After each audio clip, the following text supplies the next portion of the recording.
Maybe you should have got me a Starbucks. Factual.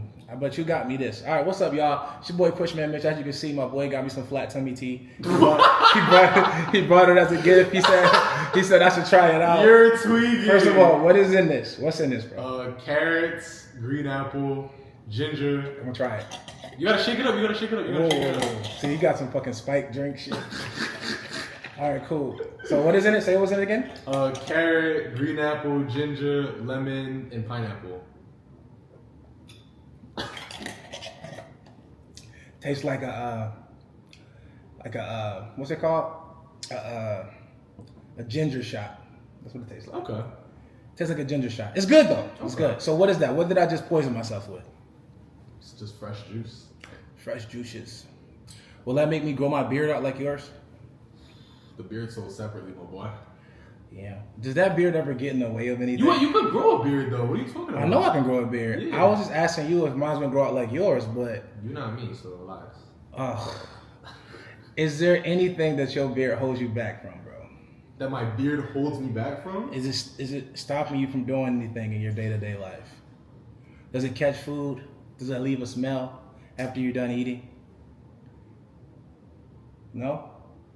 Damn, he got the best beard ever, because my shit used to catch every little crumb.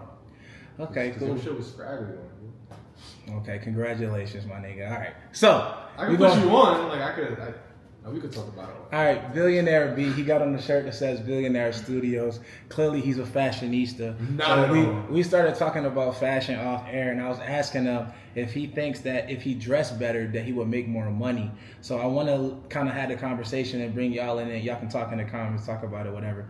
But I was just talking about my boy Jay Hines. He's talking about marrying an aptitude with the aesthetic, meaning that he has the intelligence, he has the business acumen, he has the good credit, he got all of the great investments that he make. But if he were to dress better, not saying he can't dress, I was just asking, like, let's just say if he already dressed good, if he dressed better than that, would he make more money? And he said, what? What was the answer? I don't think so. He doesn't think so. And the reason why I said I think that is true, because I seen a conversation. It was a heavy set guy. He was in his like 50s, right? And he was talking about he wished when he was younger he cared about keeping himself in shape and then dressing better. Keeping himself in shape and dressing better, only because everybody cares about looks. Like when people treat you better, people let you get away with things you wouldn't get away with if you're more attractive. So attractiveness doesn't stop at the face. It also starts at how you put your clothes on, how you dress, and things of that nature. So I was just asking about that because like a lot of people don't realize how important dressing and attractiveness is when it comes to being an entrepreneur. And that's my point. That's my perspective on it. So why do you not think that is true? I feel like your skills, the way you carry yourself, and your acumen, your intelligence will take you much farther than any of that stuff. And here's the thing, right? Most people at that level that you're trying to reach, whether at your level or above you, they don't care about stuff like that. Like, I've never not been invited to speak to it at an event. I've never not been invited to go mastermind with people because, he doesn't wear freaking Gucci and Louis Vuitton. No, you talking about designer. I'm not talking about like. Okay, so me personally, I don't think I dress bad. Like I don't. Right. So now he's taking it to him personally. What I'm saying is just about in general. Like in general, you should be well presented. Yes. If you dress better, like even you at your current level, if you dress better, do you think you would get more opportunities or make more money? You don't think it would help you in any way? No. Okay, so that's where we disagree. So I think that it is true, and it has nothing to do with designers. It doesn't have anything to do with that. I'm talking about aesthetically, when people, it just is what it is. I'm gonna just tell y'all for 100% fact, I've been invited to places because of my suits. I've been invited to places because of my watches, my cars. I've been invited to places because of my haircut. Are we talking about clothes? Or are we talking about materialistic things? Because y'all see what he did there. He's doing the jewelry and the it's cars. True. I did. That's different. It's did. That's different. And I'm going to finish the point. Okay. I'm going to finish this point. Okay. So I'm saying that all of these things are compounded additions. So my watch is one addition. My car is one addition. Clearly, my attractiveness is another addition. The way that I dress is another addition. And I've got invited to places from all of these separate things. And when you combine them all, I realistically, by successful people, have been seen, they think that I'm successful based off of the way that I dress, carry myself, smell, everything. But literally, dressing skills. If somebody dresses bad, I'm gonna give you an example. If I put on a suit, right, and it's just the dress shirt, I'm just talking about, I'm wearing a navy blue dress shirt with a white tie and a black I pulled up suit. at his mastermind. I was one of the best dressed people. Well, listen, I'm not saying he wasn't. Okay. Let's say he was fresh there. But I'm just giving you guys an example of somebody other than Brian so they can understand what I mean by that. This person is very intelligent, super smart, knows everything about business, comes in there with the blue suit, the blue dress shirt, white tie, black tux. Okay. They're going to look at this person as if he was a goofy. Not even if he's smart and intelligent, you have to be able to display this. Right. So if I see a person that looks like he's socially awkward and things of that nature, I may not invite him just because he's not aesthetically understood. That's what I'm saying. Okay. I'm not saying that every case is that way. Okay. I'm not saying that you have to dress up and be the fashionista. I'm just saying that someone that already has everything. They're already doing their thing. They're already smart. They're already doing their thing. But if dressing better would make you additional money, is that something that can happen? Okay. I think the distinction is that I was looking at it in terms of just like, okay, cool, like you're here dressing more, like kind of like as almost like a binary, like, okay, cool, dressing better will make you more money, and I don't think that's the case. Right, I'm not saying stand alone. But you're saying like, okay, cool, if you dress basically like shit, yes, you won't be taken seriously, and that I do agree. That's what I'm saying. There's a baseline. You have to look presentable, right. 100%. Right, and then there's situations where fashion has nothing to do with the circumstance. Right. So we still have to be presentable. That's what I'm saying. Yeah. But deals can happen on the golf course, and it doesn't matter what you wear. You just wear proper etiquette, even in that setting. Right. If I look like a person that's out of place on the golf course, they're wearing a certain golf tops and pants and golf shoes, and I'm out there with sneakers on. I'm out there with Jordans. I'm out there with basketball shorts. Because I'm dressed that way, and I don't know how to dress in that specific setting, they're going to look at me and probably not give. They're going to say, "Oh, you look cool. You got on basketball shorts. Let me invite you to this thing." They're going to just be like, "Let me ignore this idiot coming out here on the golf course with basketball shorts." So that's what I mean in settings. You can literally use your style of dress skills to make additional income. That's what I mean. But yeah, you get what I was saying. Yeah. So I just wanted to put that perspective first of all. After he just got down, put this juice in me. Pause. You feel me? And so in reality, I want to make sure that everybody understands all the ways you can make money, because some people think it's as simple as just knowing what you know. I had an argument with somebody, and I want to know your perspective on this. Somebody was talking about how we use our lifestyle to sell, different products and services, right? And they said it in a negative light, and they tried to tell me that they use their credentials to be able to get more leads. Well, I said that you're missing out on the people that you really want to help, because guess what? We grew up looking up to who? Hip hop stars, NBA stars, singers, actors, people who are literally doing what? Living a lifestyle of lavish. Right. The reason why, if they were to come speak and come to one of our high schools or colleges, we would want to go look at it, is because of that. Now, if I'm a situation where I'm mirroring those people, but I live a different lifestyle. So let's say my core demographic is people who come from where I came from. I came from Southwest Philly. I lived in Savannah, Georgia, Hinesville, Georgia. I live in Atlanta, and I live in all different types of the hood, right? The reality is, people who came from Didn't you grow up in Bel Air, bro? I wish I did. But I grew up in a place where I looked up to the athletes and the drug dealers and people not wearing suits, right? So if your core demographic is people who look up to those people, and I dress aesthetically appealing to them, I would literally be able to save more people and help them get financially free than the person leading with their credentials.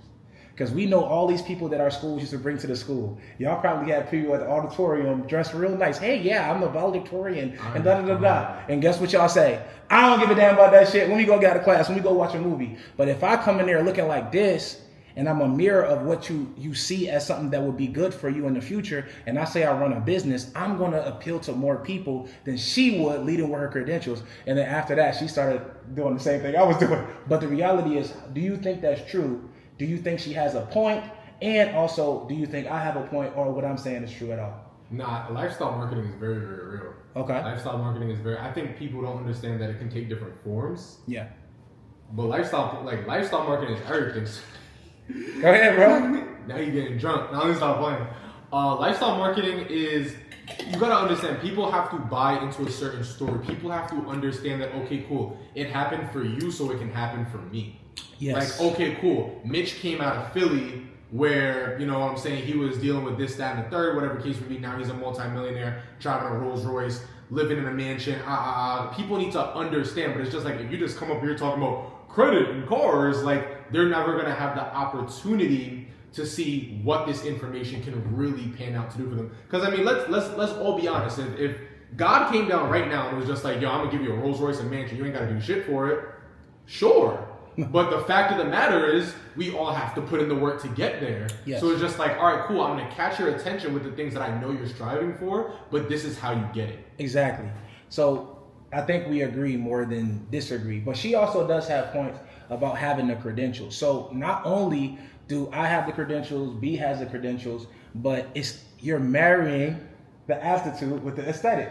So we are doing the same thing. Is literally we're being a mirror for our community so they don't miss us. Because I might just put the information up. I might go ahead and just have on a black t-shirt like my boy B like to rock all the time. And I'll just sit in front of a computer, get good lighting, and I'll sit here and tell you all of this information about how to get an 800 credit score, how to start your event space, where to go to. And you might not listen to me just because of how I look. I'm honored, bro. You really watch my content. Of course I do.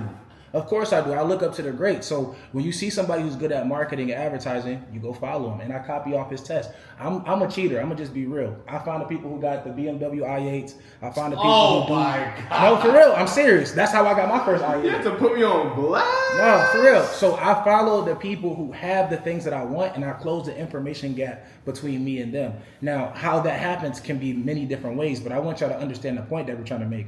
It's not talking about superficial things about the cars and stuff like that. The cars, I could care less. My favorite car to drive is a truck. I like to have a Ford F-150 Black Widow. I'm cool. But guess what people talk to me more about? My Rolls Royce, my Lamborghini. And those things are the reason why I get to get so many students and so many mentees to literally change their lives, make 6 and 7 figures. Same thing for B. B pulling up in his little spec shades like D Wade and then the i8. He's killing the game. So people are stopping and asking what he does, and he's being able to help more people than a person who's leading with their credentials. You can have 100 degrees, but if nobody cares about your degree, it doesn't do anything. You can have all of the intelligence of how to fix somebody's credit or how to start an event space, but if nobody thinks that you are a person who has the social proof or the wherewithal to even teach them, then they won't even listen to you. So that's what it's like. I can add one thing to that. One thing that really kind of changed my content strategy for this year is I heard somebody talk about transformational content versus transactional content.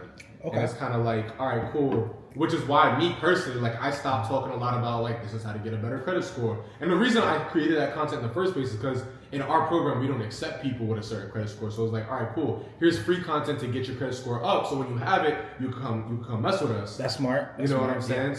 But what I realized is that more people bit off the transformational content. Okay, this is where I was before, this is where I am, this is the medium that I use to get there. Yeah. So it's like you can have two different versions, and you can always mix it up. I mean, the content is infinite, right? Right. But you should start to look at, all right, cool, how do I show more relatable things? Like, okay, cool, I used to be a server, making $360 a week. People can relate to that. Because there's a ton of people in the service industry. There's a ton of people in low wage, blue collar, whatever the case may be. For sure. And now they're like, okay, cool. I want more passive income. I hate that word, but I want more income that I don't have to bust my ass for, whatever the case may be. Gotcha. So if you don't create that transformational content, you just talk credit score, cars. This is how you do this. They're missing out. You're not giving them something to relate to. You're not giving them something to have hope for. There you go. Se. There you go. You know what I'm saying? Yes. You have to give people hope, because when I post yo, I was living in a basement apartment. I had a '97 Jeep that I bought for $600. Right? I was a server making $360 a week. I moved out when I was 24 years old, could barely pay rent. Mm-hmm. Lost all my business during the pandemic. Came back, bounced back month after pandemic to $50,000 in a month with my event space. That's got crazy. Another one, did $108,000 March 2023. Crazy. April 2023 came back at 128. May did 149. Crazy. So when people see that, they're just like, oh shoot, he did it, so I can do it too. No. But if I just came up here, hey, this is how you're gonna get into this space. you're gonna go on LoopNet. Like, yeah, don't get me wrong, I post content like that because there are people who are like, all right, give me the game, right. But more anybody can relate with a story. Yes. Yo, my name is Mitch. I was born in Philly. You know what I'm saying? I used to drive Uber. Yeah. I was making $1,800 a month, whatever the case may be. Yeah. Correct me if I'm wrong. $2,800 a week. $2,800. I was making $2,800 a week. I was working 100 hours a week. You know what yes. I'm saying? I wanted something better for myself. Yes. I saw other people. They wanted to, rent cars. I got on. What is rent my ride? Turo. It's Turo now. Turo, It was called Relay Ride. Relay Ride. Yeah. I put it on Relay Ride to people to do Uber and Lyft. I made $600 a week. I didn't even have to be there. Dude had the car for 6 months.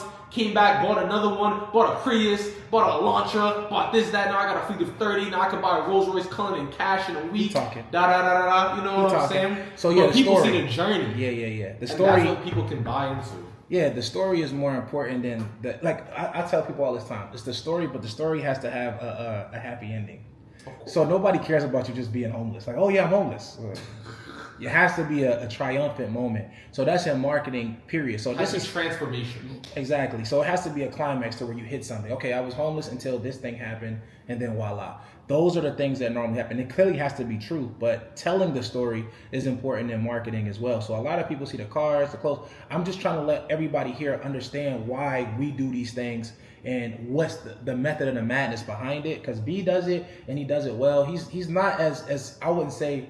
I don't do that much. I'm now getting into it. You do it. Yeah, he doesn't. I like the way, but you know what's so crazy? I wasn't like that at first. I'm from Philly. We don't really show what we got. Right. You know what I mean? But you do it now, and I like the way you do it now because you would post like before, like you remind people because people need to be reminded more than they need to be taught. So you remind people. You're just like, yo, a few years ago I was doing X, Y, Z. Now I'm sitting here with a Lambo. Yeah, I got to do it all the time. And the reality behind it is, a lot of them wouldn't be seeing this YouTube video if it wasn't for that. 100%. A lot of people would not be caring about what I have to say or talk about if I just led with my credentials. But since I show people what's possible, that's why I do it for. My mansions, my cars, my watches, my clothes. I show it so you guys can have something to look forward to and reach for, and I'll show you how to do it. So it's transformative, just like what he said. So I appreciate that. That's one other thing that I would just add, and we could move on from there, is that lifestyle marketing doesn't necessarily need to be flashy. Right. It can also be free. And what I mean by that is that like one big, like I'm not a flashy person. I don't do I'm not really the chains and the cars. Like I don't care about that stuff. It's just not my vibe. No. Well, you have a chain though. I got it for like $200 at the freaking. Okay, you don't have to say the price. You don't have to say the But I don't care. You see what I'm saying? I don't care. If anybody was there, be like, people tell me all the time, like, yo, that chain is nice. I'm just like, bro, like this shit is stainless steel. Anyway. Another big thing, like, it doesn't have to be materialistic. Like, one thing I tell people a lot is, like, I pay my mom's mortgage, right? I've been doing that for the past 3 years, right? And it's New York, so do the math. Like, what? You pay your mom's mortgage. How long you been doing that? This April will make 3 years. That's insane, bro. Everybody inside of the chat of this video may say, W mom. W mom. Let's do it. And last year I started also doing my aunt's rent. So now I pay my mom's mortgage and I pay my aunt's rent. But that's part of lifestyle as well. How many people in this chat right now would love to retire their mom? I'm pretty sure everybody. Love to retire their pops, you know what I'm saying? Put their mom in a Benz, whatever the case may be, you know what I'm saying? I redid my mom's bathroom last year for Mother's Day. You see what I'm saying? I'm about to redo her entire backyard this year. But like for me, like I don't really like, I can go spend $20,000 on a bus now, whatever the case may be. And that, you know what I'm saying? That might work for certain people, but for me more so, like that's how I flex. That's how I brag. You know what I'm saying? Like, okay, cool, like I can do this for my family. Because like my family is immigrants. Like they came from a small country called Guyana in South America. Not a lot of people are educated, whatever the case may be. The median income is nothing. My mom came to this country with $100 in her pocket, you know what I'm saying, worked her ass off and we didn't have a lot growing up, but we had what we needed. It was one of those situations like you're comfortable where you don't know that you're poor. Oh yeah. You know what I'm saying? Like it's just like you don't know. And I didn't realize that we didn't have a lot of money until I started going to school and kids was like wearing Jordans and Nikes and it's just like, damn, I got my shoes from Payless. People don't even know about Payless, bro. I wore Payless sneakers until I was probably 15. Mm-hmm. Because like that's all my mom would buy for me. Right. And I understand it now and I'm extremely thankful for it. But it's like that's how I brag now. That's my lifestyle marketing. Sure. I wouldn't post no buzz down or nothing like that, but I'll post a screenshot. All right, I just sent my mom $7,500. Oh, that's hard. That's you know hard. what I'm saying? I just like my aunt doesn't gonna worry about her phone bill for the next year because she's on my plan. She's been on my plan actually for like the last 6 months. That's hard. That's hard. You know, but that's also lifestyle marketing. This is important because that's going to hit our audience way deeper on a more emotional level versus this is how you get a 700 credit score. This is how you go. You know what I'm saying? Yeah, because everybody has a mom, and everybody would love to retire her respectfully. No, that's facts. That was good. So talk about that. You said something about you wouldn't flex no Rolex or whatever. Don't you want to get a Rolex? You don't want one? I'm not pressed about it. I've inquired a couple times. What made you inquire? Let's talk about that. I just saw one that I liked. I saw a chocolate two-tone. Ooh. That shit was bussin'. That shit was nice. It was like 48 bands. I was like 48. Yeah. Yeah. That shit was nice, and I baited the kill. I was like, I'm gonna go double the money. Like I'm gonna go make more money. Like, you know what I do now? Because I've been all money in for the last 2 years, and I wasn't buying no new watches. I wasn't buying no new cars. Anybody who follows me, they know that I go cop a new John every time my birthday come around. I just get something new for no reason. But I was like, yo, I'm gonna be all money in 2024. Now it's 2025. I said I'm all money in again. But how I do it is when I think about buying something crazy, I just put it in Bitcoin. So I be doing that. I'll be like, I was about to buy a watch, and if I do buy it, I still match it though. So if I actually do go buy something, I'll match it and throw it in Bitcoin too. Yeah. So at least I did one thing that is a liability to me, because I'm gonna be real with y'all. I don't care about my watch collection being an asset or a liability because I'm not gonna sell them. So I don't plan to sell my watches. It don't matter if it's bust down, if it's plain Jane. I got Rolexes, Cartiers, APs, all of that. But no, it's just the facts. But I'm not going to sell them. So you know when people say, "Oh, you should get a plain Jane because it appreciates," I don't care if it appreciates because I'm not selling it to nobody. So I'm gonna be keeping it. So the thing y'all gotta realize is that I have the ability to do it, the freedom to do it, and I want y'all to be able to do it too. So that's what me and Brian is really focusing in on. Like all this stuff we telling y'all about is not really for us, it's really for us to impact the people who follow us, because we understand that we do have influence, and the key to it is to show people how to be a mirror and be a positive role model at the same time. So all of the superficial stuff we're talking about is not because we like it or dislike it, it's just because it just works. It's just like dating a woman. It's like you could tell a woman, "Oh yeah, I'm gonna say good morning every morning. I'm gonna say all that sweet stuff." That doesn't work for women.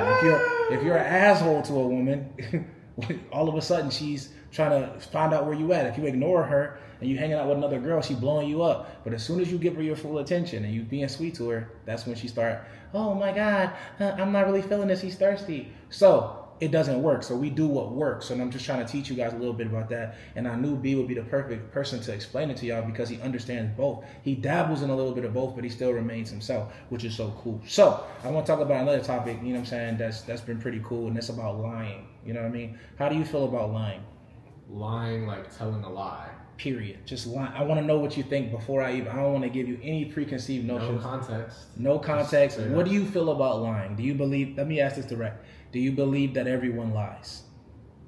I can't speak for everybody. Yes or no? No. You don't believe that everyone lies. Okay, cool. So me in particular, I know 100% facts that every single person lies every single day, especially if you have children, but everybody lies regardless. And I think the world is a better place because we lie.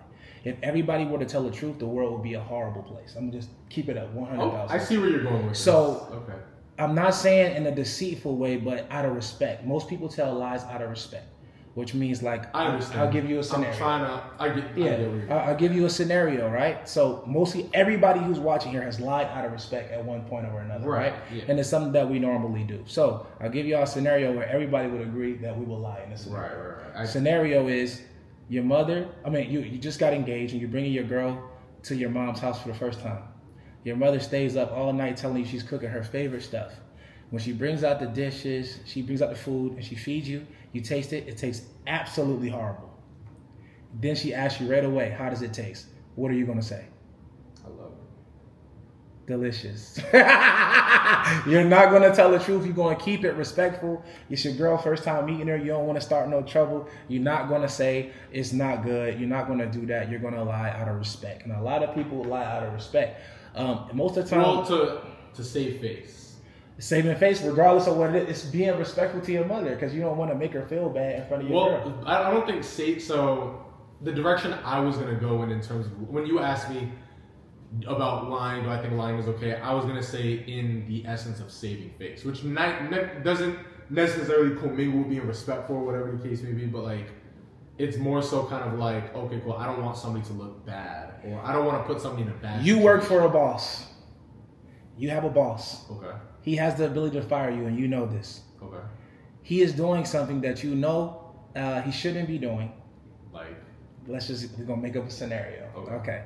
So he's giving work to somebody else that he's supposed to do. Okay. What's wrong with that? And he's giving work to somebody he's giving work that he's supposed to do himself. The supervisor over him calls you in the office with him, and you know that this dude has the ability to fire you. He asks you about your workload and if everything is good. Are you going to tell on the boss? No, absolutely not. You're going to lie right there, right? I mean, but I don't think that me personally, I don't even think that's really me because one, that's a subjective answer. Right, but mostly everybody's going to lie in that situation. Mostly everybody's going to lie. Sure. But I'm giving those extreme situations just to let everybody know that we lie often, right? If you have children, you lie. That's just a fact. Okay. That's just a fact. You got little kids, you lie to them every day, most of the time, right? So let's just call that a spade a spade. But I only said that because I lie often to make sure things get done the right way. It's on a daily basis. If you were to tell the truth to every person that works for you, any person that comes in, like, oh man, how's your day? You just tell them how your day was. You're going to lie. Everything's good. Even if it's bad, you're going to say it right away. That's a lie. So I said that to say is that people have a false sense of righteousness when it comes to lying when every single person you know lies every day. Okay. With no conscience. Do you believe that's true? Like I said, I can't speak for everybody. Me personally, the only time I ever lie is to save face. Other than that, that's a lie right there. That was your lie for right now, not to save face. every time you lie is to save face? Every time? Pretty much, yeah. I have no problem telling people the truth. That's just me though. That's just me. I don't care what comes with it. All right, this is my homie. So like if you tell me this right, is my homie, so I'm gonna let him live. I'm not gonna make him lie to y'all on screen. Oh my god. So what I'll do is I'll just take your point. You don't lie. For you, only time you lie is when you're trying to save face. Okay? You never lied in any time. I never said I'd never lied. I said in this present moment going forward, the only time I would lie is to save face. Got you. But that's also me in this present moment, 2025. Okay, cool. Can't speak on 22. Have you ever lied to get a girl? No. Never. Y'all hear these lies? Everybody drop a lie in the chat. That's hell. Have you ever lied to close a business deal? No, absolutely not. Everybody put another lie in the chat. Right no here. way. No. You never lied to close a business deal? No. No. I'll look you in your face. No. You never lied to close a business deal? I have never lied to close a business deal. No. Okay, cool. All right. Most people operate off the customer's ignorance to be able to close deals. This is the most fastest. He said he would never do something like that, right? So I'm gonna explain a situation where this would be common practice. Okay. So have you heard of wholesaling real estate, or have you ever done it? I understand the concept. All right, so the concept of wholesaling real estate is that we find a property that's available for sale. Yeah. We go talk to the owner, and we get him to sign a buyer's and seller's agreement that I'm going to buy the house. Now, this whole entire practice is going to be the ignorance because they don't know that I'm going to sell that contract to somebody else. Okay. Right? So this is me lying to close this deal. I'm saying that I'm going to buy the house, but I am not going to buy the house. Somebody else is going to buy that contract for me. Right? Common practice. Straight lie to get a deal closed. Another scenario on top of this. A lot of times when I go to find the buyer thinks he's buying it directly from me. But sometimes we have to do what's called a double closing, so they don't know how much I'm making in between, which means I do a quick sell from the owner saying I bought it just for a couple minutes, and then while we got escrow open, I go ahead and sell it to this person really quick, and I take my check in between. It's lying to both parties at the same time. And it's common practice. It's very normal, very legal. It's been done since real estate has been around. I think there's a difference between lying and omitting some of the Well, a lie is a lie. We can try to make it and sugarcoat it any way we want. A lie is a lie. No. If I tell somebody I'm buying the house and I plan to sell the house, it's a lie. That's a fact. That's not necessarily true. All right, y'all gotta let me know if I'm wrong or right in the chat, and y'all let me know if Billionaire B is right in the chat. So tell me about a time when you was doing a business deal and you told the truth even when it was very tough, and you closed the deal anyway. All the time. Tell me about it. Tell me about one time. If I'm on a sales call right now and somebody's just like, hey, look, listen, like, I need one-on-one attention. I need to be be able to call you 24/7, this and third. I'll tell somebody straight up, like, look, listen, you're not gonna get that. That's not tough though. Huh? Is that hard to say? I mean, think about it like this. If that's what somebody wants and I'm not giving them what they want, that makes the deal a lot harder to close. Okay, let me agree with you so we can say from your perspective, you think that's difficult. So I'll continue. I mean, yeah, because I mean, like, there's going to be a lot more resistance now. Okay. I want one-on-ones. I want to be able to call you 24/7, 365. I'm sorry, we don't do that. We don't operate our program that way. Right. What you will have is access to the following calls. You'll have access to a roadmap. You'll have access to XYZ, whatever the case may be. However, in my humble opinion, that's more than enough than what you need. Think about it like this. You go and talk to a realtor like this, how many times are you going to have to go and call somebody for this? It's already there for you. It's already explained for you. And if you have a problem, just jump on a call. Mm-hmm. Okay. You know what I'm saying? So it's like, I'm going to shift your mindset for you to be more open and more susceptible to this new way of thinking so we can get the deal across the board. I like that. That's not lying. I told you exactly what it is. I'm not giving you this. Well, it wasn't supposed to be a lie. This is supposed to be truth here. Well, right. This is a truth situation. Well, I told them something that they would not want to hear. It made the deal difficult, and we still have to we still push it through. Okay. So that's normal in our field. So I'll explain too something. Normally, that's what somebody always asks for whenever they sign up for mentorship is they want some one-on-one stuff, and I don't do one-on-one. But what I do tell them is that it's actually the worst thing for you. One-on-one wouldn't benefit you. A group would benefit you. A group of people in a growing environment that has healthy competition, that's in a growing environment, that's doing the same exact thing as you is going to help you go faster than you just talking to me one-on-one. Plus, you get to hear from their experiences, their triumphs and their tribulations. You'll be able to, they'll ask you questions that the person you would never ever think about yourself. So somebody else will ask it and you'll be privy to hear the answer. So group is always going to be better than one-on-one. One-on-one is not really beneficial for real. But for me, it's not difficult to explain that you think you know what you need and I know what you need. So which one are we going to go with? You're coming to me for advice to be a mentor. You think you know what you need. If you knew what you need, you would already had it. You wouldn't be here. So just listen to what I'm saying. So normally that's the answer is understandable and they understand. So I don't think that's a difficult one for me, but for Brian, I can see your point. So now you said you don't lie. You said you tell the truth in deals every day, and it's really, really tough for you, and you still get it done. And now I want to talk about, have you ever stolen before? Have you ever stolen anything ever in your life? I probably took a piece of candy when I was a kid or something. Then why are you saying probably? Like, what have you stole before? Literally probably a piece of candy. Yeah. Why is he saying probably? Like, he's I mean, it's not like I remember. It was when I was a kid. It was 20 years ago. So you making up the fact that you stole some candy then? I'm not making it up. Well, you said probably, and you say you don't remember, but you said it was candy, but you're not sure. So right now you're making it up. I'm not making. I believe. Here go one of his lies, y'all.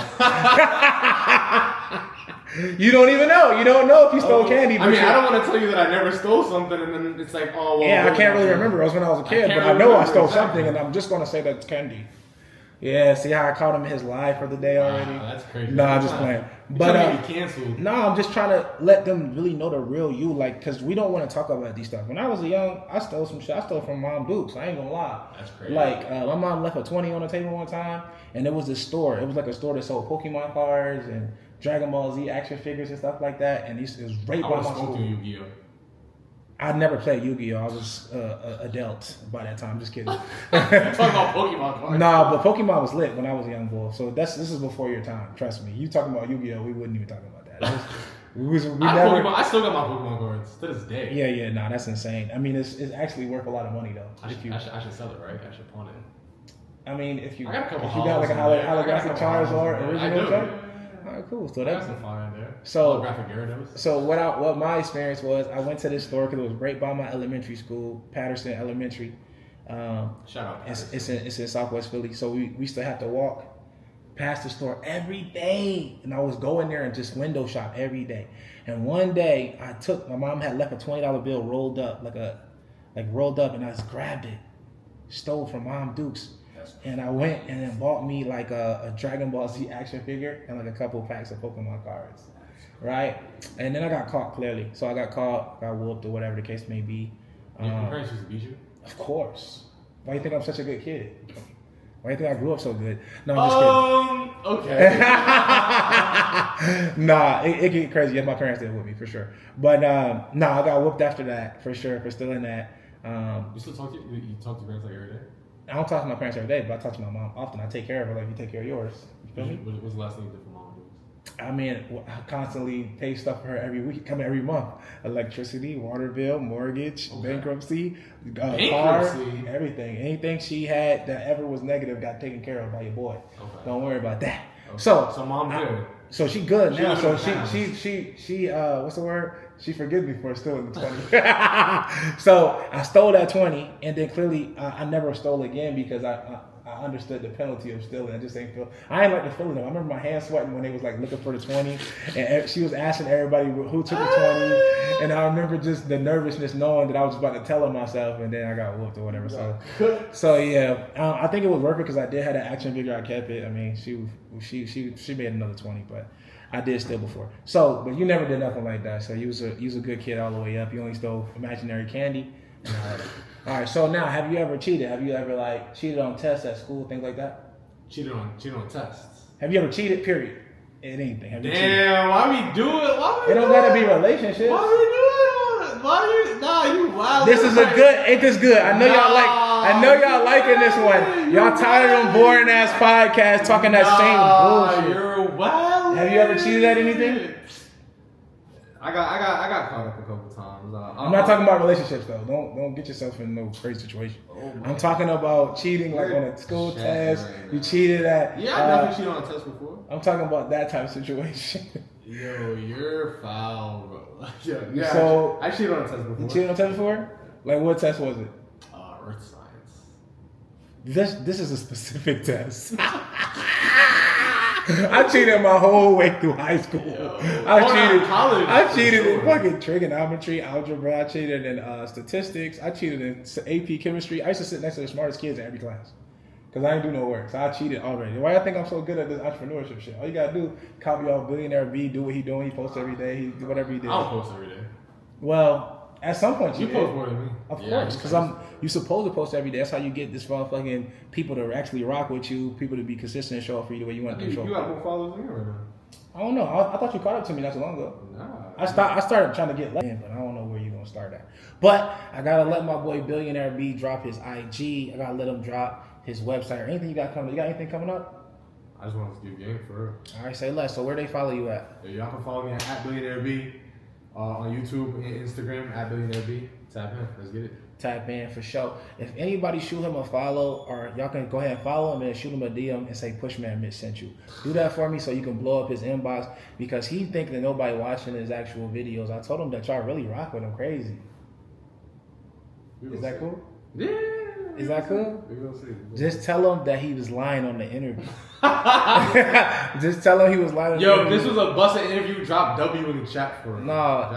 Drop W in the chat, but also drop lie in his DMs because he be calling him at least 3 lies in the video. Crazy. Much love to everybody, man. Hopefully everybody having a happy new year. Y'all know what time it is, man. Like, comment, subscribe, and follow my boy Billionaire B so you can get to them billions. Peace.